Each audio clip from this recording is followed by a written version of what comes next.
All right, I got everything labeled on this guy, so should go a little faster now as far as wiring stuff up goes. But back here, got engine oil. You have a cam position sensor. You have a knock sensor. You have the map sensor. This is where your coil, driver's side coil goes. Temp sensor. I just labeled this one here, but this is just my driver's side coils.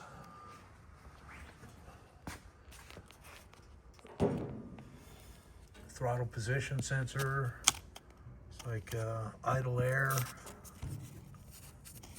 Yeah, IAC. I don't see a MAF sensor here, so I'm gonna have to check on this. Air purge, which I don't think we'll be using. Once again, just label the injectors just for simplicity. Coils, you got your CKP sensor. So that should be everything on the motor. And then inside here, this is your trans controller from the computer, your vehicle speed sensor, and then you have your, basically, it'll bolt right here, but your neutral safety switch. So, and I've got that in a box, so should just be able to bolt that guy up.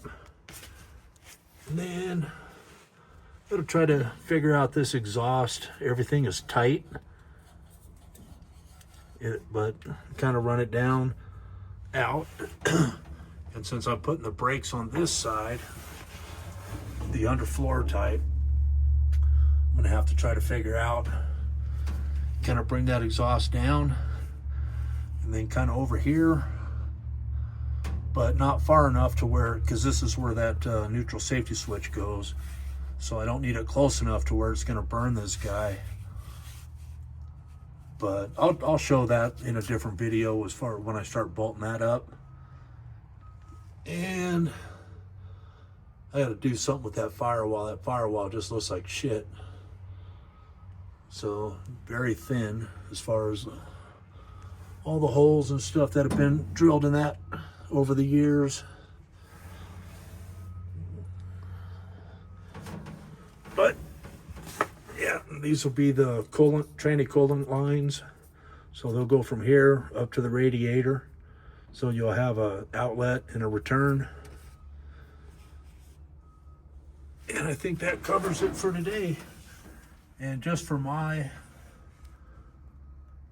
it's a 4L60E.